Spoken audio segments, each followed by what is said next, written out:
So I had the opportunity to talk to a really good friend of mine, Darcy Ward, who is a professional speedway athlete that races in the UK and is actually 2 times under 21 world champion.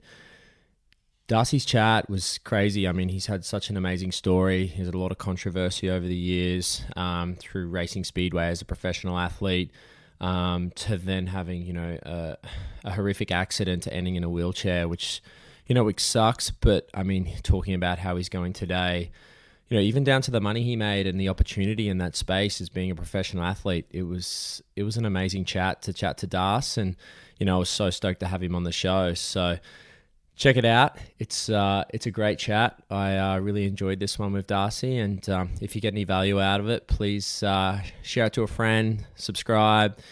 Give us your feedback. We're always trying to improve the podcast and trying to give as much value as possible. So, cheers.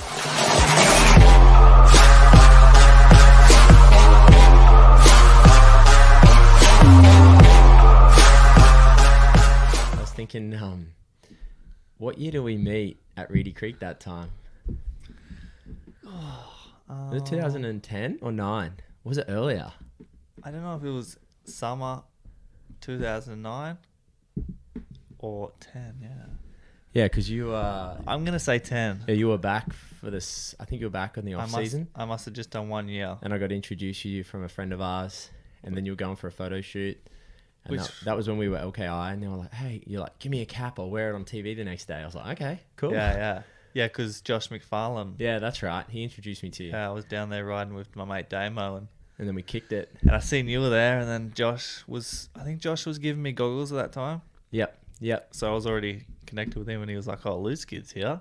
I was like, oh, right. I didn't know who you were then. No, I didn't even know. I knew nothing about Speedway then either. Yeah, and then the next day I was doing a Channel 7... what was I doing for Channel 7? Just a news thing that I think my pop organised through a mate. Yeah. And it was just a coincidence, right, that you were there, and whoops. And yes. And that's how we met. You give me your hat off your head, actually. I did. I was like, I don't have any hats, but here, you can have mine. Yeah, I reckon 010. I appreciated the marketing. Thanks, bro. Yeah, I appreciate the hat. And 10 years later, we're still hanging. It's good times. It's been a good journey, right? Yeah, it's been a crazy journey. I mean, even for us with what we've done with the brand, and then transferring from LKR to LSKD to where it's heading now, to all the learnings I've gone through. It's been crazy. And I mean, you've been a part of that. I mean, we even used to party at music festivals together. We had some good times. Yeah, I remember the first time I bumped into you at the music festival, I was trying to hide, I was like, oh my God, there's Jason. But yeah, we had fun. It was good times. And I mean, dude, thanks for coming on the show. I mean, anyone that doesn't know who I'm chatting to, Darcy Ward. He's 3 times under 21 World Speedway champ. 2. Well, I'm saying 3. You're a legend. Okay, 2 times under 21 World Speedway champ. He's had an amazing career, some crazy ups and downs. He recently got married, which was dope. But yeah, so it was... You were there? I was there. It was good fun. It was good times. And I mean, I think it's rad to have Darcy on the show to kind of share his journey, and from being a professional athlete to the adversities he's just gone through to where he's at now, and obviously the adversities he's gone through. I mean, dude, tell me how it all started. How did you get into Speedway? Like, how did it start? Because you grew up in Logan as well, yeah? Yeah, I was kind of. Yeah, kind of. More Ipswich. Yeah. Oh, I don't know, Ipswich and Camira. So that's why I got my race number 43, because it's postcode. 4300. So yeah. But yeah, no, how did I get into it? I guess my dad, he was a speedway rider himself, but also a bike rider at a late age. Yep. Once he moved out of home and was allowed to get a bike, I guess. Yeah. And how old were you when you started riding your first bike?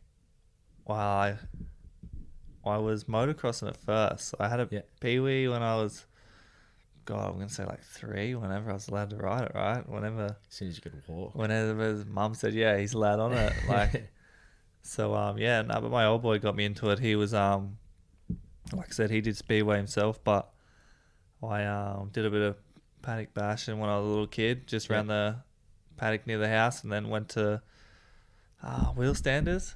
Yeah, I used to race at Wheelies. Yeah. So that's where I started off for about a year, maybe even more. And then I had a couple injuries, as a young kid. So Yep. on a peewee, and Mum was like, this can't keep happening. He's missing school and whatever. So after like a year or two at doing motocross, because that was just what riding a bike was about, I guess. Then my old boy sent me to dirt track, which was no jumps. So yeah, I and did you enjoy that more when you started it? I was too young, man. Like, I don't know. Yeah. I mean, now going back, like when I come back home and ride before I got injured, motocross was funner in a way. Yeah. Well, you always rode motocross when you were back, because I remember going around with you. Used to love going to Q&P, but so I got in the dirt track, and then slowly progressed. When you can't ride speedway when you're sort of 6, 7. Yeah. It's not really. It's a bit young, so. Well, they have no brakes, right? Speedway bikes. No brakes, yeah. And aren't they 500cc engines? Yeah. Not when I was 10, they're No, not. But the big bikes are, yeah. So what? And I mean, so you 6, and then when did you get into speedway? So you were 10. You started riding a speedway bike. Speedway at 10. Yeah. Did you always know you were going to ride a speedway bike, or your dad just kind of got you into it and said, "Do you want to have a go?" Or? I don't know. Like, my memory's not the greatest of when I was a kid. Like, not sure when. Like, it was all going to click, and like, what was I going to do? I was just doing it, man. Like, Dad, just having fun. Dad was directing me whichever way I was going, and he wasn't ever pushy or anything, but I mean, put it in front of me, and if I wanted to ride, I wanted to ride it, right? Yeah, so you weren't kind of put under pressure. You just were having fun with it. And what age did you know? Like, I mean, what age did you go to Europe? Because I mean, Europe is the place in UK for speedway. It's like royalty over there. It's huge. Yeah, I've never actually been there myself. I just know from talking to you and Wolfie and the boys how big it is, and through social media. But what age did you first go there to then knowing that you were going to make it to the UK? Like, how did that all work? Yeah, man, it was a big process to get there. Like, I was started at 10 and still riding dirt bikes. Yeah. Before that, and even when I was riding speedway, I'm still doing dirt track. So I'm always riding a bike every weekend, and like I said, trying to get to Europe, you got to, I'm doing junior speedway, so then I got 3 seconds in Australia as a junior, 3 seconds, and a 4th maybe. Yep. So you didn't actually win one before you went over? Nah, I got called me a bridesmaid. My dad and my main sponsor, Ivo, always called me a bridesmaid. Yeah, wow. Just getting second, but so never. Did that drive you to want to go? Like, when you made it, when you went to Europe, you wanted to go harder? Like, I was close, like, every year. The first year when I got second, it was a bit of I was really young. I was maybe 12. Yeah. And like, there was a lot of good riders that were older. Like, you can still ride junior. The age groups up to under 16. Yep. I got second at 12. So like, I was stoked. Like, I didn't bother. But the next two, within a year, I had gotten a lot better, and I was expected to win, really. Yep.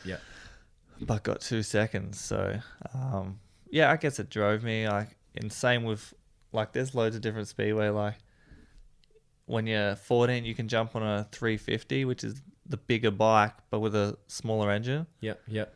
And I got 2 seconds in that, and one kid, Alex Davies, beat me every time. He was so good off the start. Yeah. And I just didn't have I had a good bike, but I don't know. It's just his bike was quicker, and he was a good rider, and he was so good off the start. I'd never beat him off the start. So I got smoked by him my whole juniors, really. And then what age did you turn senior? 16, 16, yeah. But then... is that when it kind of clicked as well for you? When I got on the 350, like, he was beating me, but I was a better rider in a way. But he kept beating me. You just had to connect the dots. Yeah. I couldn't get off the start, and he was so good, and speedway is crucial with the starts. Yeah. You don't have bloody half an hour to chase him down, to hunt him down. So yeah, it's not a 30-minute moto. It's no, short laps. 60 seconds. Yeah. But so like, back to the process of getting there, and then I went to Europe when I was 14 and did the junior world title. Yeah. And didn't do real good. I made it to like the final, not the final, like the final round. So top 16 twice for 2 years. Yeah. We did that, and the second year when we went over to Europe to do the World Championship, I stayed over there afterwards and like went round into Europe and practiced at tracks after meetings. Yeah. Just to get my name out there and meet contacts. And get used to it. And was that tough? Like, I mean, you're 14. Was it expensive to get over to Europe then? Like, how did you how did you do it? As a kid, I don't know. Dad pulled it out of his pocket, and Mum too. Yeah. They were both, of course, supportive without your parents pushing you, doing that kind of stuff. You're not going to get anywhere. So, I mean, I guess we were just getting by. Even when I was in Australia, before I had my main sponsor, I had not the best bike. So, Hunger Dungers, but hey, it drove you. Got the drive right. Got to where you're at.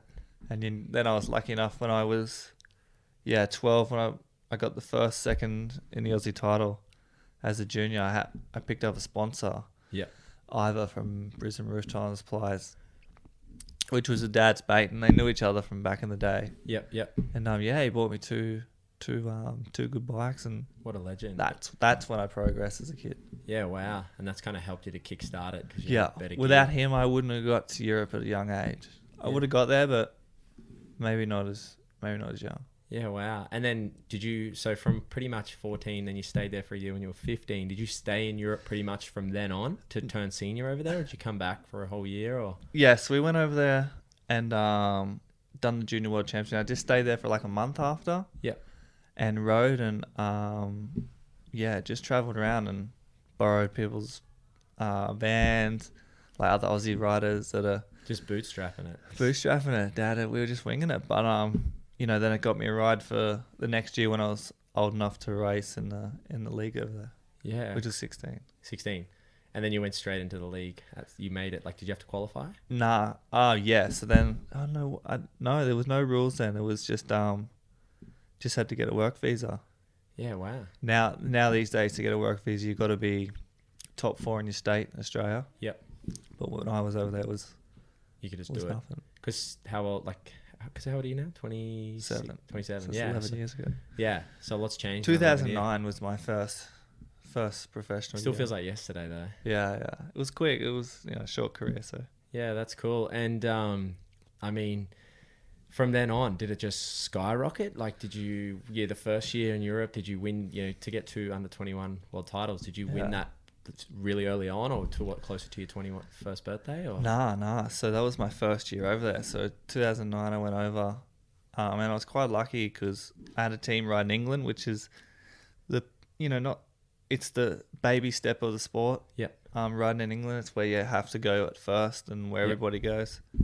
So I rode for Kings Lynn in 2009, and the summer here in 2008, I rode here on the Gold Coast in a 500 meter, and I don't know how I did, but another good rider, Ryan Sullivan, seen me. He lives on the Gold Coast, and he seen me riding, and he rang his Polish club because in Speedway, Poland's the place. Like it's like that. It's not their national sport. Like soccer and volleyball are pretty obviously a named sport, but Speedway is next in line. It's like the mecca of the like sport. There's 20,000 people that go every Sunday to 20,000 every Sunday. To many clubs around it. You don't even get that to like an NRL match. It's massive on a normal week. Some weeks.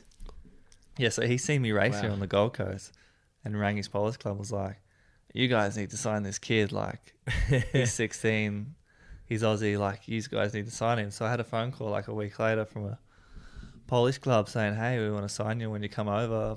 When you fly over back to Europe, come out and see us." Yeah.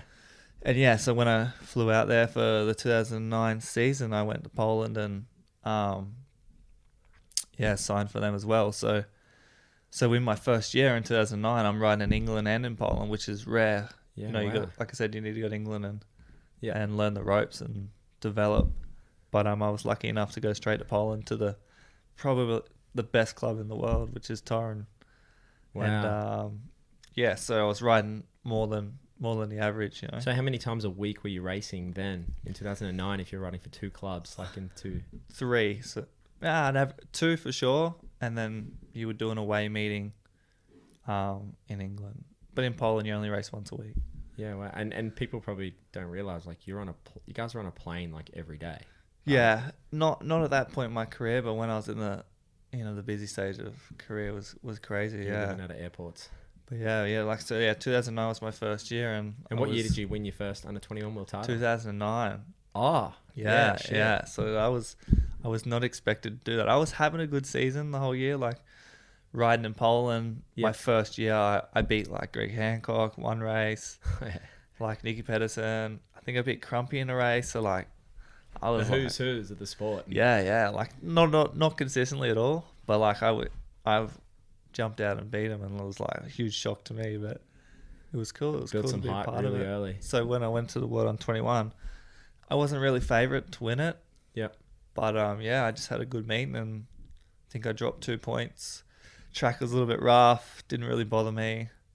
It was an eye opener to win that, and then the media after that was a lot different, you know. And then they were following you instead of you trying to get attention. Yeah, just a lot more like newspaper stuff, and then when I come back to Australia, obviously a world champion as a junior, there was a little bit more here. Yep. And because it's not a sport here, it being a world champion, they're like, oh, we take a bit of interest now. Yeah. Which you get that Australian media attention as well. Yeah. And then what year did you win your second one? The next year. Oh, two in a row. Cool. And then that's all I did. I only did 2 in a row. The first year, it was just a one-off round. So yeah, just you got to qualify, get to that one round, do your best in your 5 heats. Yep. And then that's a one race and championship. Then almost. you've won it. And that was how I won it in 2009. So if it was a couple rounds, it might have been a bit different. Yeah.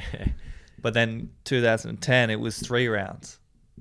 So it was different. It was harder. Yeah, 100%. Because you know your mindset. Yeah, you're worrying about. All right, well, after round 1, where am I sitting? Yeah. When round 2 comes, okay. And me and Janoski, after 3 rounds, there was 3 of us.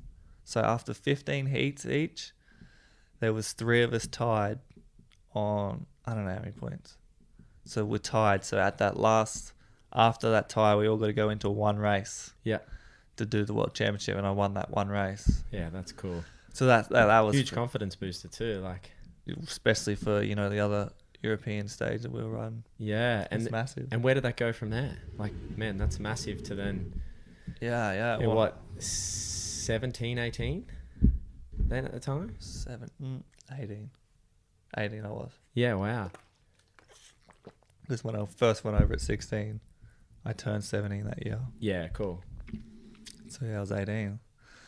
That was a good time. It was a good party after that one. Yeah, I could probably imagine. And then like you obviously, how many other under 21 titles did you go for? 3 more? No, that was it. So I could have went for 3 more.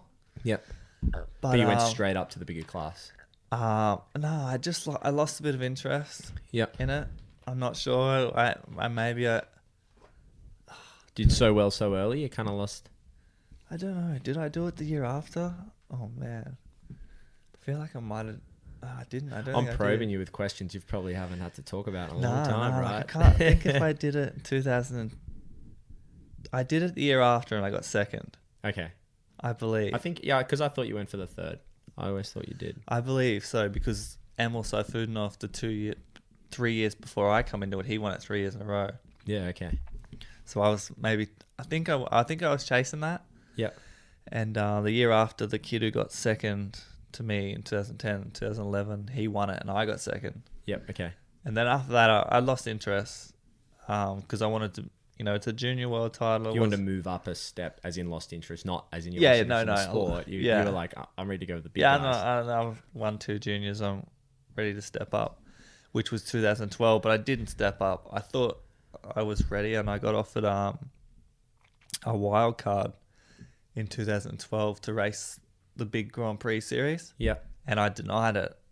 I said no to it. I wasn't ready. Yeah, wow. Yeah. And do you feel that was a good move then? Yeah. Yeah, cool. For sure. Because 2012 was a bit of a tough season for me for a bit. Yeah, okay. Yeah, cool. And so you waited till 2013? 2013. Then I went into the Grand Prix series. Which the Grand Prix, like the Grand Prix is it's the World Championship. Yeah, and it's how many round series is that? For the 12. Which travels all over the world. Like they have a round in Australia as well. Well, they did, yeah. And then when I did it, we did 2 rounds. We did 1 round in New Zealand. I remember going to that actually. Yeah, that's right. That was cool. You had a bad day that day. Was that when I got wiped out? Or I think so, yeah. Yeah. But yeah, well, I think so. I can't remember. Done my knee. Yeah, that's right. Actually, you did. Yeah. We couldn't go for a beer after. No. Next day though. I think we did, yeah. So what, I mean... Because I hit my head too. Yeah, that's right. You did. Really bad. Because you had 2 crashes. Yeah. So Yeah, okay. Not my fault though. Nah, it never is. 2013. How'd you go with your wild card? Because you only did one round then, right?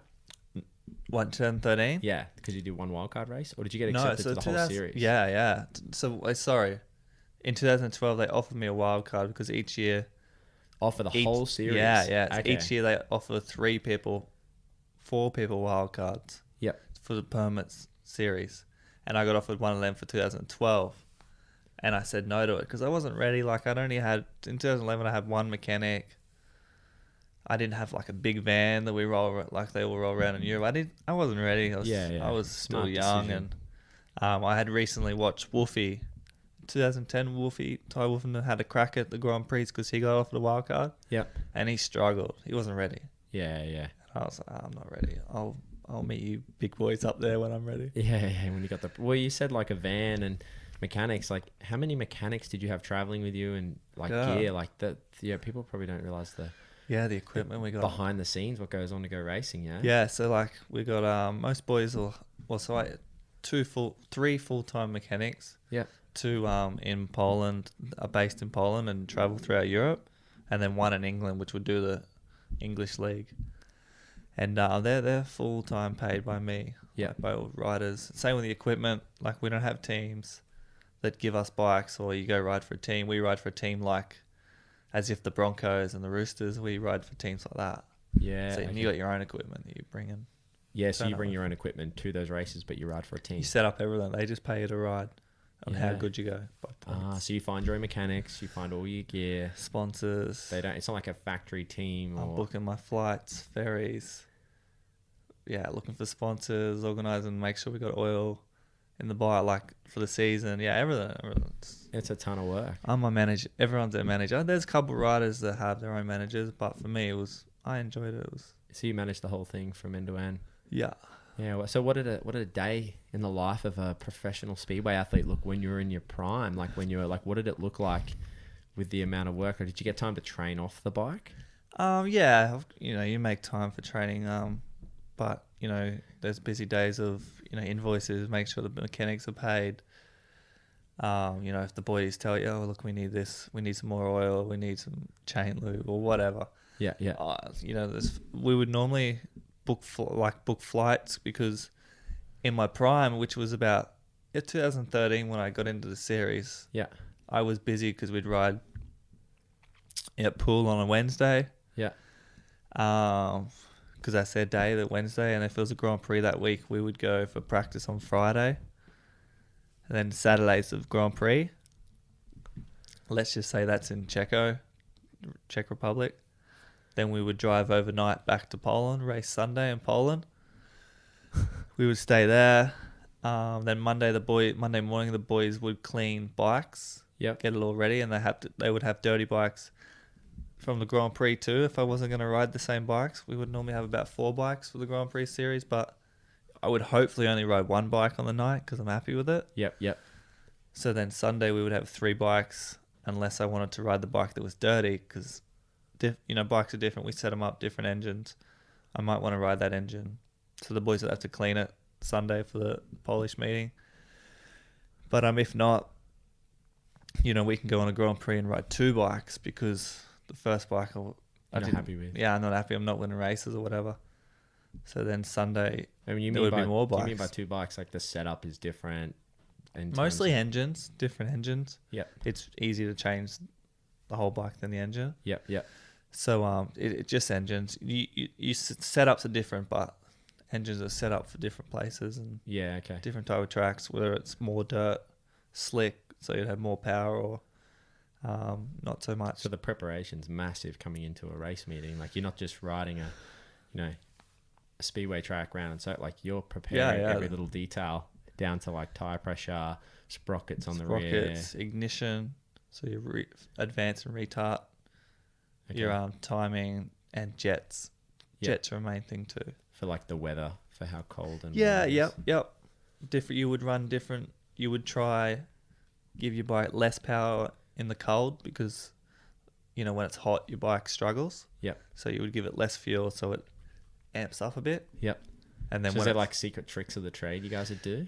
not really. Like me and Chris, like we raced in all three teams around the world in Poland, Sweden, and England, and we ran the same stuff. So you we guys had the same engine tuner. So you and Chris Holder like would bounce off each other through the races and help each other out. We didn't change much. We had a good scheme going. For a while. And how long were you guys teammates for? So when I come to Poole in 2010, he was already there, and when I went to Torrent in 2009, he was in that team. Yeah, wow, cool. So you've pretty much started your career with him. Yeah, and he was already there. He went 2005 was his first year, so he already knew the ropes, and so he helped you kind of teach you the ropes as well through that. Yeah. He was always got to figure stuff out for yourself too. He did a lot for me. Yeah, what a legend. Yeah. But like I said, so Mondays, it's not finished yet. You know, we'd just race Wednesday, Friday the Grand Prix, Saturday Grand Prix, Sunday Poland, and we would drive Monday night up to the ferry, catch a ferry overnight, Tuesday race in Sweden, and then I would catch a plane back to England and race Poole again. And so you're racing four times in a week on a busy week on a Grand Prix week. Yeah, wow. But if not, 3. That's still a lot. And what's the crowds like at an event like that? You said 20,000 at a Poole, like on a local meet? In Poland. Sorry, Poland. Like, what's the crowds like at every? I mean, a Grand Prix would be massive, but then the Sunday and Monday meetings. Like I said, the pinnacle of sports in Poland. So mostly Poland's the only good kind of crowds we get like that. I mean, you go to Sweden, there's maybe 5,000, and you'd go to Poole, and that's still a lot of people for a maybe Sunday meeting or a Monday meeting. And that's every week, you know. So yeah, it's like going to watch someone do soccer practice. But you're getting 5,000 people there. Like, you don't find that in Australia very often for a Monday night event. Like, nah, that's a lot of people. And Europe's so small, like more people. Yeah, the population. Australia's like people laid back; they'd rather watch it on TV. Yeah. Sit back and have a beer. Yeah, wow. And busy, man. You know. Yeah, and in terms of like, obviously you've got a bunch of guys helping you run the team, which costs aren't cheap. How does that work? Like, how do you, if you're allowed to share it, like how does it work to actually make money then if you're racing on a Monday night? Because you've got like you're a one-man band, but you've got a team of people helping you so you can keep doing what you love. How does that work? Yeah, so there's 3 people. I had 3 mechanics. I used to pay them £1,500 a month each. Yep. So I don't know, it's maybe $3,000 a month. Yep. Each. So it's not a shitload of money, but still a lot of money when you add it all all right. up. So that's 3. So there's 3 of them, and they're all year round. So that's like all year. So I don't know how much that is, but anyway, I'm paying 3 full-time people. Plus fuel, plus flights. Plus fuel, plus flights. And I mean, accommodation, food. Crash a bike. I'm guessing you had to pay for everyone's food as well, right? Like, no, not too bad. I mean, I would, if we were out having dinner and we're there for a race meeting, I'd pay for their food, no worries. But not. Yeah. In Poland, they live in their own houses and have their own life and stuff.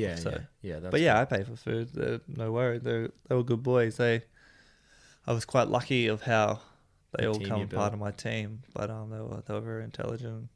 That's cool. Had me winning as their goal. That's awesome. Sure. That's what you need. You need a great team around you to help you do well. And it is like, what was the opportunity and money you could make at an event if you would win an event? What would you walk away on a normal race meeting night? Like, how much money is opportunity to make if you could win everything? Obviously, I don't even know this, so kind of. You're not going to make good money in one night, but we're racing from April to October, so what's that? I don't know, 7 months, maybe 8 of solid racing. So I mean, in England's the lowest paid stuff. So like when I was racing for Poole, I was on £140 a point. Yep. So I could make like just under £2,000 a night, pounds, which is, you win a race, you get 3 points. So what's that? 320. Yep. So I would average in England probably 13 or more points, I guess. For most of my career, I was doing pretty good in England. So I don't know. You can add sums up, but so that's the low So if point. you did well, you could make a substantial amount of money. Yeah. So how many meetings would we do a year? How many would you do? Yeah. God, I don't know. In England, I mean, what's that? 18, 200. You'd be doing like close to 100 meetings. Yeah. I would do 100 meetings for sure. Not in England, but throughout the world. But then, like in Poland, like, you score 1 point, and I was on. I averaged about throughout my career. I averaged about £800 a point. And I averaged in Poland £800 a point. So like throughout Poland, like because I follow the money in Poland more than what I know I earn in England. Yeah. So I used to. Which is a lot bigger because the crowds are bigger. Yeah, it's a bigger sport. Yeah. There's more money involved. So Yeah. bigger sponsors, TVs, ratings are through the roof. Yep. So I averaged about 800 a point, like through. That's just averaging. And you normally make about 13 points a race, yeah. Not in Poland. I mean, maybe 11. It's harder. Yeah. But I used to make about £10,000 a Sunday. Yeah. Wow. On average, it got more towards my last 2 years, but yeah. So and I mean, it's a lot of money. Like in Australia, that's close to $20,000. But then people don't put in. You got to put into perspective how dangerous the sport is too. Yeah, and my costs. Yeah. Like I said, I'm the one that's paying to turn up. Yeah. To get there. Yeah. And you could have a crappy night and make nothing, right? Yeah, like I'm only averaging 11. I mean, I've scored 2s and 4s. That's before, what's possible at a night for sure. But I've also scored 15s as well. Yeah. But dinner's on you. Dinner's on me and the beers and the JDs. Oh yeah, we've had some good times on that. So there's some good money to be made, especially like I said, 10 grand a Sunday. Yeah. So there's potentially 200,000 quid for the season, to be on average, and most riders are sort of on that. Yeah. And I know these day and age, but when I was riding, it's only a couple of years ago, but that would be about average, I think. Yep. So it's good money, It's 200. That's just in Poland. Then you got Sweden, which is, I was on about £500 a point there. So I don't know, you'd make 100 grand there. Yeah. So let's say you make 60 or 70 grand in 60 or 70 grand in England. So I mean that's 400 grand pound. Yeah. You would make. Then you got sponsors. Yeah, that's amazing. And that's so it's about 450 on average, I would say. Like that's still good, but that's still quite high paid. Not all riders like that. Yeah. I mean, you're at the top of the game. But I got 3 mechanics paying full time. There's 100 grand gone. Yeah. Got to buy bikes and vans. Yeah, so you pay for your bikes, right? Yeah. But I get sponsors that give me money. Would help as well. It would just go on my bank, but you'd still be funding it and whatever came back. Yeah. And then you got the Grand Prix, which is a 12-round series around the world. Yeah. Do they actually pay you prize money, or do you have to fund that to get there as well? Yeah, no, you fund that to get there. Yep. Like you fund everywhere, but see with Grand Prix, then you got hotels because you're there for practice on Friday. Yep. Which was a little bit more of an expense, but you're paying for your mechanics as they know hotel too. Yeah. So no, there's not much money in the Grand Prix series. Like to win it, to win a round, I think it's $8,000 these days, and was when I was riding. But if you get in the top 6 in the Grand Prix, you can make money. But if you're not, like most of the boys, I guess would be paying a bit of money. Not much. You get money, but there's no money to be made. You couldn't just ride the Grand Prix series. Yeah, you'd have to and make a living out of it. It's all about league racing is where it's happening. Yeah, but then the Grand Prix is what gets your name out there, helps you grow your profile. It's what's on TV around the world. Yeah. No one you don't know nothing about Poland and Sweden. No. But you watch the Grand Prix. 100%. I don't know enough about it over there. It's like I'm learning stuff today that I didn't even know. Yeah, and you get more money from sponsors, of course, because it's TV rights. Yeah, correct. And how wow, there's so many questions I want to ask. I'm like excited on this. That's crazy, right? Yeah, like, and I mean, but that's just I was at the I was in a sport at the top, and I just know all the nitty-gritties. I'm sure all sports has these details, right? 100%. And I mean, is that money there now to what it was? Is it still Yeah. there available? Yeah, cool. Yeah. Like I would say, yeah, it's still there. I mean, there's like towards the end of my career, my last year, when I only rode for a month, and when I come back from my band and rode in Poland, that was when I was on big money. I signed for a club that was our rival of the club. I raced at Torun in Poland. Yeah, that's what And you we were had- telling me before.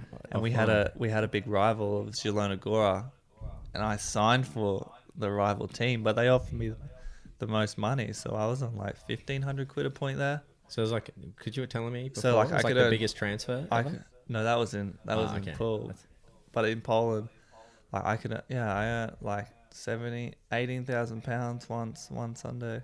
Wow. Yeah, that was big money. Like that's high paid. Yeah. I would have been It's close to top, 40,000 Australian. I would have been top 3 highest paid at that time. Yeah, wow. And also, I didn't say in Poland, they pay you a sign-on fee too, which is, I would say, throughout my career it was about £30,000, but towards my last year was 50.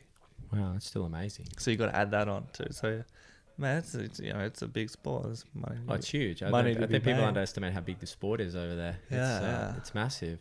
I mean, you just said before about band. I mean, you've had a little bit of controversy yourself, Das. Yeah. And you did get banned for 12 months. Was it 12 months? 10.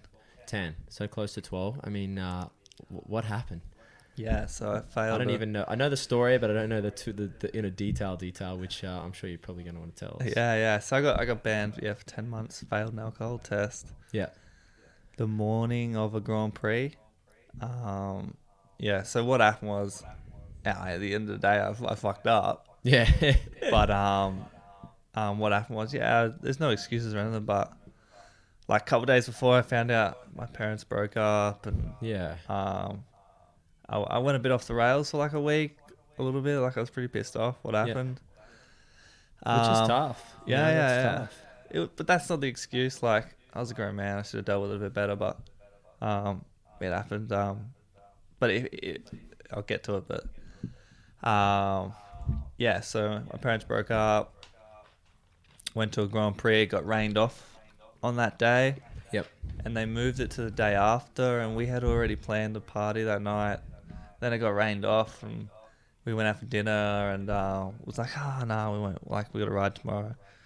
And I ended up having a couple of drinks, and lost where I was having, lost when I was going to bed that night. One turned into a few more. One turned into a few nights, turned into casino, a few drinks, turned into the casino. And like I went to bed at, I don't know, maybe 3. So it's quite a big night, really. Yeah. But I'm not racing the next day until 3 o'clock in the Arvo, like, because Speedway's more night stuff. Not racing in the morning. Otherwise it would have been a different story. But, the next day they test me at about 11 o'clock in the morning. And I thought I was all right, to be honest. Like, I was a little bit daisy, but, like, you're not let anything in your system. So it turned up in my system. They just breathoed me, and I don't know, blew 0.03 or something. Yep. So I'm under the driving legal limit, but you're not allowed nothing. Yeah. And then they're like, we'll give you half an hour. So like, I'm going for a run. I run to the servo. I was Googling what to do, and they reckon eat onion. Yeah. So like went to do a servo that had like a little burger bar in there. I'm eating raw onion. Stressing out, man. Like, that's your career. Like, what the fuck's going on? I'm going to fail this. And just couldn't get it down, and went back and blew again and blew it over, and I didn't get, maybe I got it down to like 0.022. Yeah, okay. So like nothing. I nudged it, but yeah, you made a mistake, man. Yeah, man. Like I didn't eat brekkie that morning. Like, yeah, I got up and like I had a yogurt and a banana. I mean, it's not, it's Speedway. I'm trying to keep light, so like I didn't have a big brekkie. Yeah. And I mean, it's probably not talked about a lot, but there's a lot of top athletes that probably have known, you back 20 years ago, you hear about, top footy players. They're partying the night before and they're showing up and playing a big game. I mean, now it's a lot different, especially with social media. But Way worse. you made a mistake, but at least Yeah, you so owned like it. that was in 2014, and like 2014 was the first year I started to take it a bit more serious. Yep.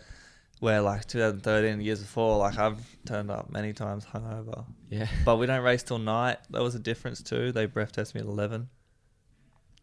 If we were racing at 7 at night and they breath test me 4 in the Arvo, I would have been alright. Yep. No excuse. But Yeah.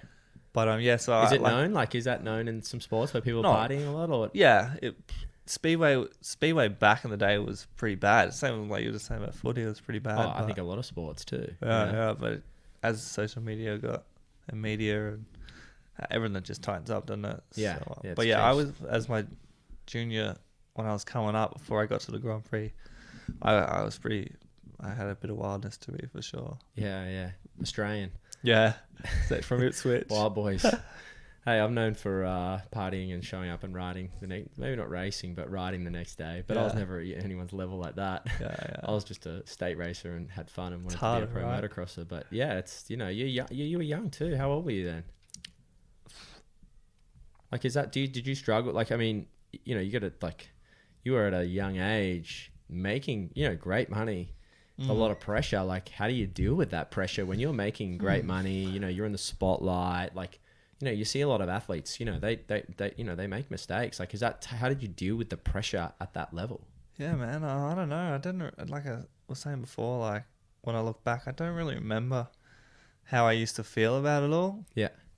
I just sort of did it all. I never really sat back during the time of doing it and thought about what I'm doing. Yeah, you just. I guess that's why I made it. I made a lot of mistakes in my career, really, but I never just winged it, man. Like I said, I was high paid young kid. Yeah. Man, I was just splashing out, doing what I wanted, really. Yeah, which I mean people, you get put in a position like that. It's a lot of pressure. Like you're having fun, but it's a lot of pressure, and you've got to stay. And like I did, my dad come over at 2009. Yeah, and then that was it. So like, you're on your own. I'm on my own at 17. So where did you stay? Like, did you have a house? Yeah. So the first year at Kingsland, which was 2009, we had a caravan. Sharing cool. with my dad, and because it was alright. It was good. It was what you do in your first year, and trying to rope it out. But then once come 2010, and I moved down the pool because I changed teams. Went to pool. I moved in with Neil Midlow and Susie, which was the pool. I met him at the wedding. Yeah, he's a legend. Yeah, he's a legend. He taught me the ropes. So you live with him for? I lived with him until your accident. Yeah.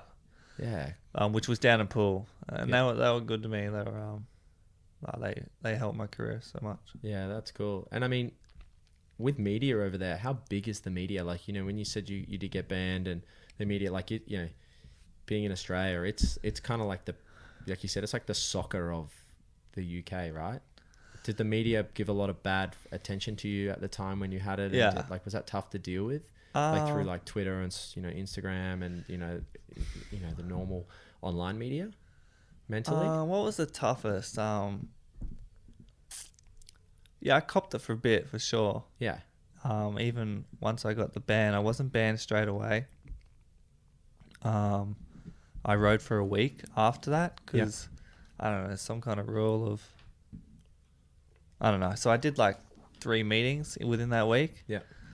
And like I'd come to pool and they breath test me again. They don't even breath test in England, but because I failed that Saturday, they breath test me. And were they thinking just giving you a second chance? I don't know. Like they think I'm going to do it again. Like, but like I've already fucked up once. Yeah.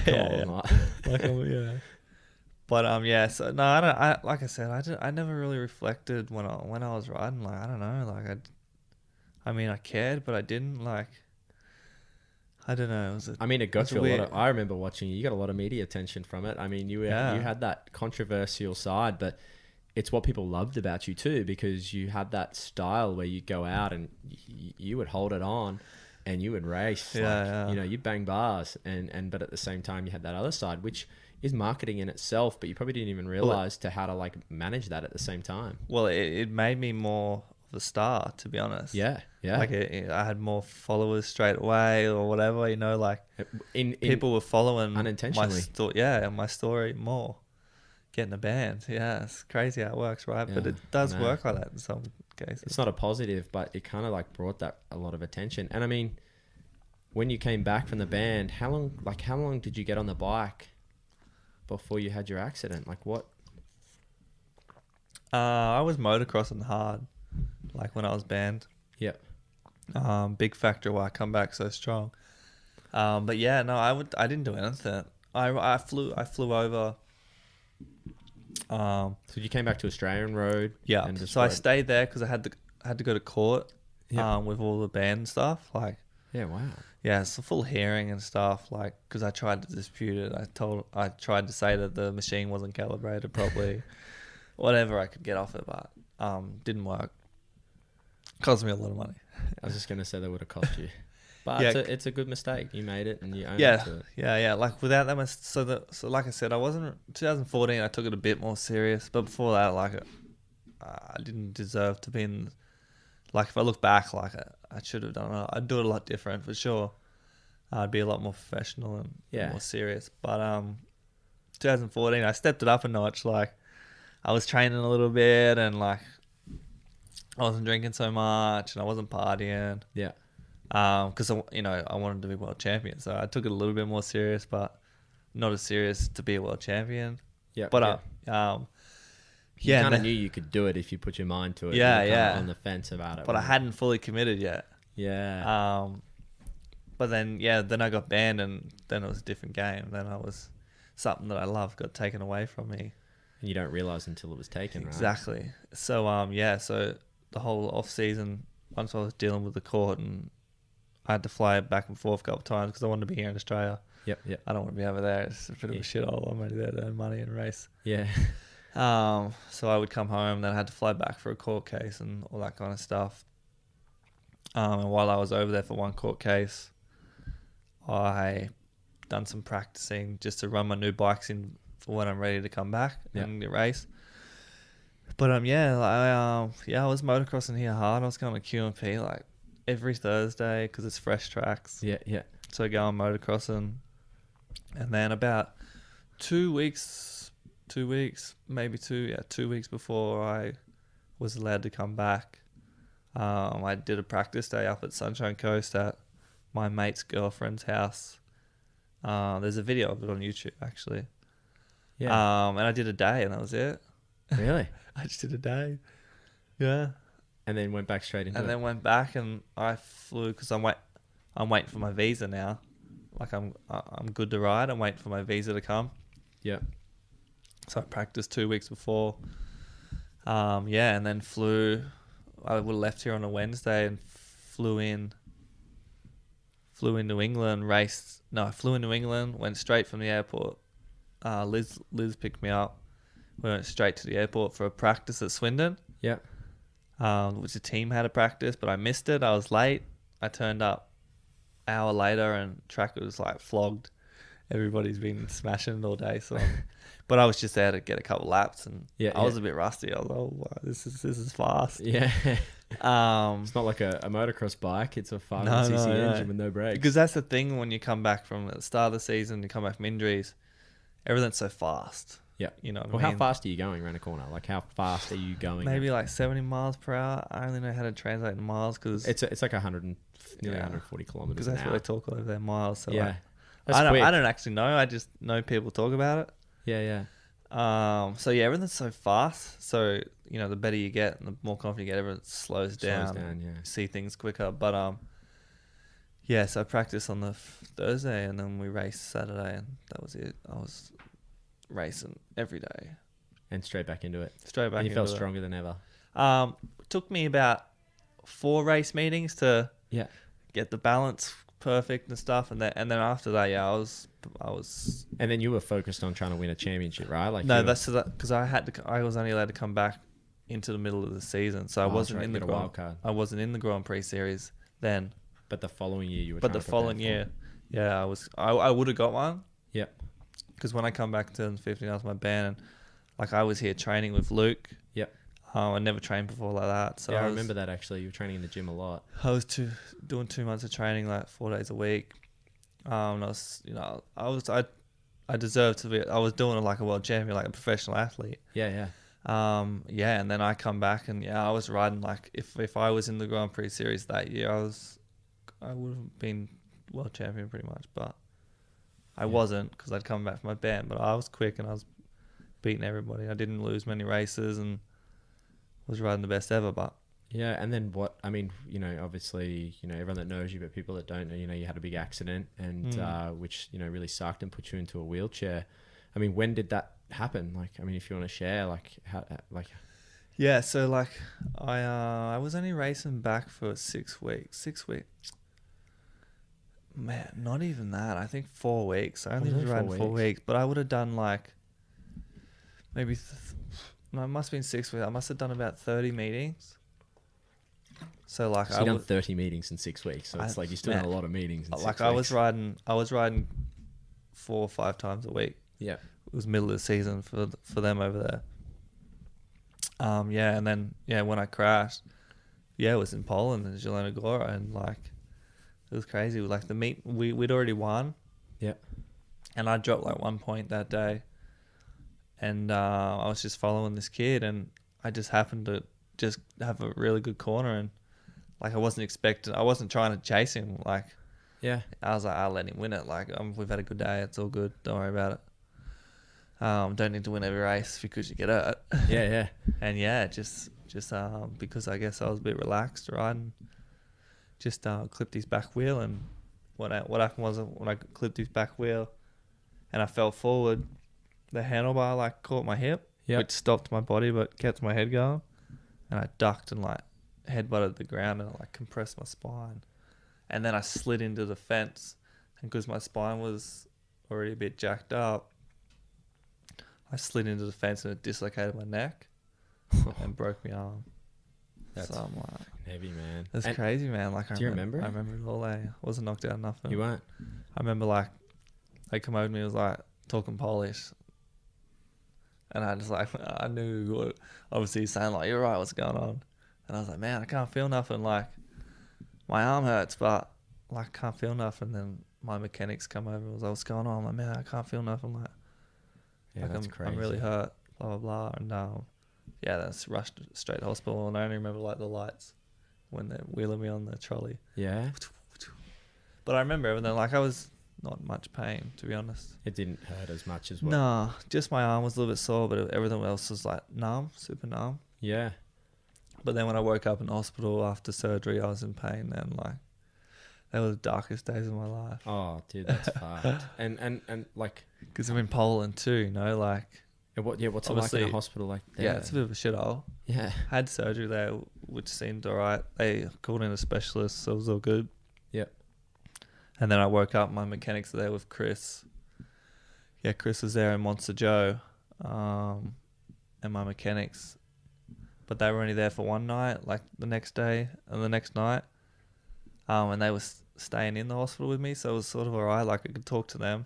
Which kept your mind busy too, right? Yeah, and then once they left, because they weren't allowed to stay in there, like no one spoke English.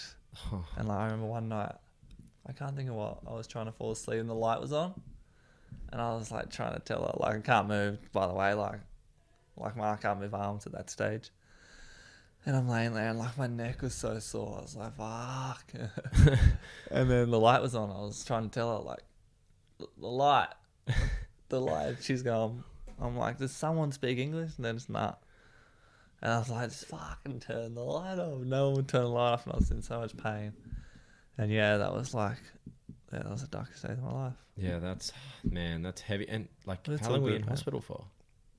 Like, I was in Poland for a week. Yeah. Because I remember it like to the T. It was really expensive to stay there, right? And like to get transferred was crazy. Yeah, I remember back then it was nuts. The transfer was crazy. So, because we wanted to get out of Poland, obviously, and like I'm sitting in a bed, we need to get shit sort of going. So, I had to transfer in a medical plane a week later, but it was a lot of organising insurance, who's going to pay for it. Whatever, you got to organise it all. So Mark Lemon and Monster Joe and Chris and Neil Middleditch, they were all involved in getting that sorted. Yeah, that's amazing. And then by that time, my parents were on their way over and my brother. Yeah. So I can't remember who. My dad come over first. He just come straight away. Yeah. So he was in the Polish hospital within that first week. So yeah, like they transferred. I had to get out of Poland. Like the hospital was shit, the food shit. Or like, not that it mattered at that point because there was other things going on in my mind than food or whatever. Oh, yeah. Well, mate, you've just had one of the most craziest injuries. It's life changing, you know. Yeah, So it's next, the next worst one's a brain injury, in my opinion. 100%. But so we got a plane, like a little 2-seater plane, like a medical one, and Was that hard? Like, did it hurt even getting in the plane and flying? No, not too bad. They were pretty cautious in that. Yeah. But and then I went to England, into Buckinghamshire Hospital for 3 months. But that was a private hospital, so like it was a good hospital. Like I had 24-hour care. Like when Liz was up staying with me, she had a bed next to me. They fed that's her. Great. It doesn't get better in a hospital, but yeah. And how long were you in there for? 3 months. Yeah, wow. And it was lucky because if I didn't have insurance that I took out when I first come back for the 2015 season, I never had insurance before that. No way. Like personal insurance, like private insurance. Yeah. And Midlow was pushing me to do it, and he's always pushing me to do it. I'm like, no, I'm not getting insurance. I'm not paying for that. But this year I was like, because I was a bit more professional and thinking about really stuff take it more. to I was that like, next level. yeah, all right, I'll get insurance. And yeah, luckily, because the bill was like £280,000. Yeah, wow. Yeah. Which is over $500,000 Australian. Like, My God, I wouldn't, Yeah. Otherwise I would have went to the Public. public. And it would have been shit. Fuck. And how was you're, like, Best anyone that place, knows you. man. Yeah, and the rehab there, like, did you get a lot of help in the rehab there? Yeah, I was getting like 4 hours a day of looked after, and that's unheard of. When I Yeah. come back to Australia, I had to go back to the hospital here, and Yeah, I remember. it was like 45 minutes a day. Was that it, actually? Yeah. Yeah, wow. I remember that. Yeah. Because I remember we made that T-shirt for you, too. It was cool. That was the best t-shirt we Yeah, got. yeah, it was cool. We raised a lot of money with that shirt. Yeah, It was dope. sick. So, and I mean, like, because, what you went through, man, is tough. Like, I've obviously, growing up racing, I've known a lot of motocrossers that have had those kind of injuries. How do you, like, what's your routine like today, with training and, because, you've just got a gym, you got a gym at home. You were lucky enough to get an awesome place on the Gold Coast. Yeah. Like, how does training and your routine work today? Like, is it like, and to keep them, to motivate people out there as well, like what you've gone through, man, you got it going on. You're keeping it real, bro. Like, you're doing well. Yeah. Like people always say like, oh, I couldn't do that. Like I couldn't do it. But I mean, I guess if I was not in a wheelchair, I'd probably say that to someone too. Like, Yeah. oh man, I don't know how you do it. But when you put in a situation, it just comes. You're an athlete, right? Like, yeah. Well, I was setting only an new goals. athlete for a little bit. Oh yeah, come on.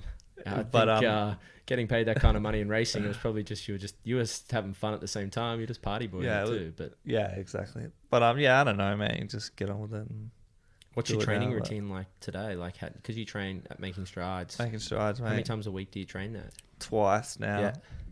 When I first come back, I was doing 3, but I was a bit more trying to get better then. Where now I'm just sort of maintaining what I got. And then you got your gym at home as well. Gym at home, and recently got like a standing frame, so like I can stand up at home. Because I remember you telling me that you didn't have that, and you didn't realize how much better it is for blood flow. Oh wow! And my bone density, because I got like my bones are brittle. Yep. I can't think of the scientific word for it, but osteoporosis maybe. Well, they're not moving, so they just sit there, right? So you need to Yeah, get they the blood lose flow. Lose blood flow. Your bones get weak. Yeah. Muscles deteriorate.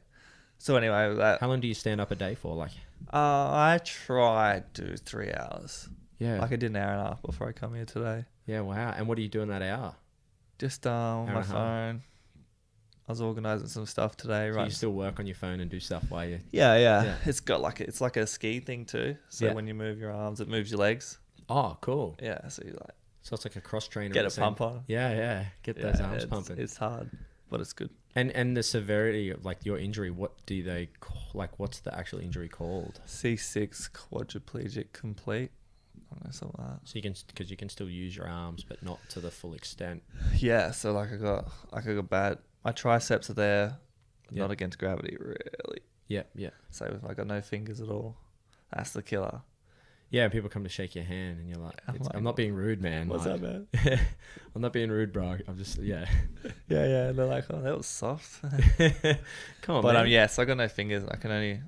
But you're driving on your own now. Like you can. Yeah. I mean, the other day when we went for lunch, I think people thought I was being rude because you're like, I'm going to get out of the car myself. So I'm just hanging there talking to you. Yeah. And we're at the cafe and everyone's like coming to help. So you're I'm gonna like, help or what? yeah, they're like, is this idiot going to help? I'm like, no, like he told me to wait. yeah, I got it. Yeah. So like, how long did that take to learn a process like that? You know, because you bring it back to square one and learning a process, which is a huge achievement in itself to be able to drive and then get your chair out of your car and go do your own thing. Yeah. You know, like Just strength, man. Like, how long did that take to get that kind of strength, bro? well, I've only been doing it for 6 months now. My chair. I possibly could have done it earlier, but I got a nice car, so I didn't want to ruin it. I didn't want to scratch it until Yeah. I was strong enough. But I mean, with only a couple months before that. But yeah. So I've only been years, man. 3 years. Yeah. Really, to get the strength. Yeah, that's, man, you know, it takes time. And I'm still getting stronger. Like, I've been a bit lazy lately, but I'm back into my gym now since I've got the standing frame. Yeah, that's good. It's given me a bit of a kick. And do you have guys you train with as well? Because you got a few crew that you hang out with. At Strides, yeah. Like, I hang out with Matt Coon Yeah. a fair bit, and we don't train Because he had a together. motorcycle accident as well. Yeah, he's in a chair. Yeah. But yeah, we hang out quite a bit and bounce off each other. Yeah, that's It's cool. cool. That's He's a cool. good guy. And I mean, life after Speedway, do you have much involvement in the sport? Do you... Well, not really, because it's over there. Maybe you're going to You know start what a I mean? podcast about Speedway and start I've thought sharing your about it. thoughts, huh? I've thought about it.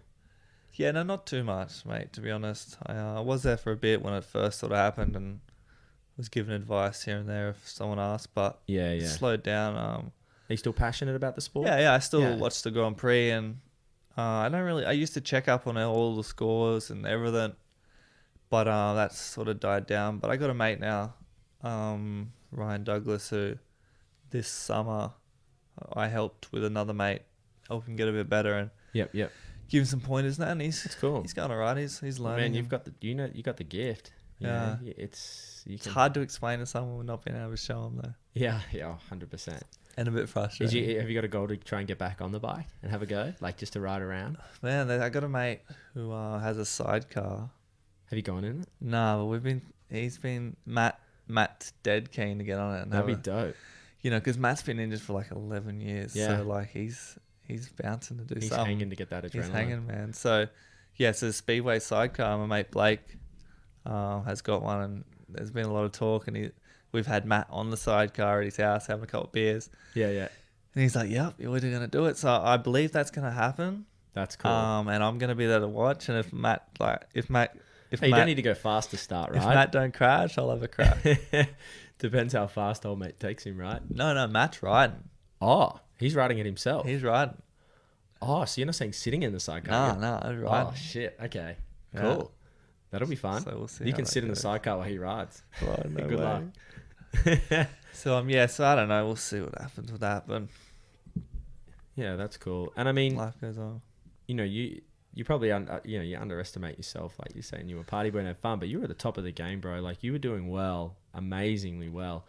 What, like any kid coming up that is potentially listening to this or anything, like what advice would you give from your learning experience to like the next generation coming through, or someone trying to make it as a professional athlete, and what you've learned? You've been at the pinnacle of the sport. You've had crazy controversy. You've made mistakes, but what advice would you give to someone trying to make it in their sport or in Speedway? Like, That's tough, man. I mean, what can you say to a little kid? I mean, dedication is a big one. I mean, I didn't have that, but I was lucky to have enough raw talent that got me by that. But man, I don't know. I mean, just keep believing, and you've always got to be thinking about it. I always people I have helped, I always say, like, if you're at home, like for instance, if you're not good with your left hand at things, brush your teeth with your left hand because it'll better you. always be thinking about what are things that are going to better me, and always be thinking about the sport of whatever you're dedicated to, and eat, sleep, and breathe it, right? Yeah, 100%. It's the way you get better. That's great advice. Yeah, because like I said, my dad's been in the Speedway since we were kids, so like it's always been there. So I've been, if I was not riding it, or if I was at home, I'd be watching and watching tapes of it as a kid. And so would you watch your races as well to learn how you can improve each race? For sure. Especially once I at first when I was just getting into it, or started over there, I was watching it just because I wanted to see myself on TV. Yeah. But towards the end of it, I was watching like, what am I doing wrong? I was not a good gator. Yep. So I used to watch a lot of Greg Hancock, Nicky Pedersen, and Thomas Goller. Yep. Just because they were the best in the world, and to get those starts. Just to see what they're doing and how they were transferring their body weight to to get grip. And Thomas Goller was a tall rider, and I'm a tall speedway rider. Yep. So that was why I wasn't good at gaining. I couldn't transfer my weight straight or to the ground. So I used to watch him a lot to just get some pointers. Which is huge advice, like you can learn from other people how to improve. For sure, learn from other people are doing really well at the same time.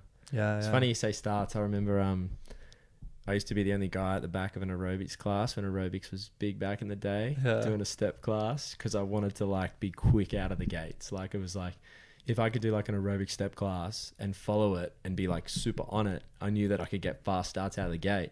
And I remember going to Queensland titles like on a stock bike almost, and these guys have got all really fast bikes hole shotting. And I'm like, well, I'll just take the aerobics. I might look like this dude at the back. They're like, what's this one guy doing the aerobics for? But it was all about those starts. So why? What's the aerobics do? You got to do it quick. You have to like, because you don't know what they're gonna do. Yeah, like they'd tell you what to do, and you'd have to like jump on the step. I remember Ali, she tried to come and she had to leave halfway through. It's all like coordination, right? Like.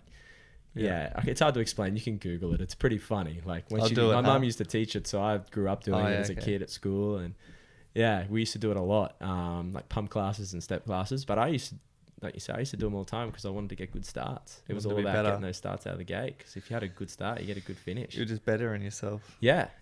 So that's great advice. Yeah, you're underestimating yourself, bro. Yeah, like I don't like to talk it up. Yeah, no, you did well. Well, I mean, dude, we had a great chat. I mean, thanks. Yeah. Thanks for sharing everything. You've had a crazy career, bro. It's been awesome. Yeah, I mean, and you're only just getting started with your next journey. Yeah, we'll jump on again. Just a new life now, like it's all good, really. It's just new. Yeah, that's how I look at it. Yeah, well, I mean, your training regime and like what you stay focused as well, Yeah, like getting married and all that kind of stuff's crazy. Yeah, that's awesome. And you stood up at the wedding, which is sick. Yeah. It was a fun wedding. It was a good day. Yeah, it was a fun wedding. I'd live it again without the price tag. That's all weddings, bro. although Liz's dad did a good favour. Yeah, what a ledge. So yeah, no, it's pretty cool. So, no, cool, man. Hey, thanks for your time, Darcy. I appreciate it, bro. And thanks for sharing. And thanks for having me. Man, we'll have to throw down again soon.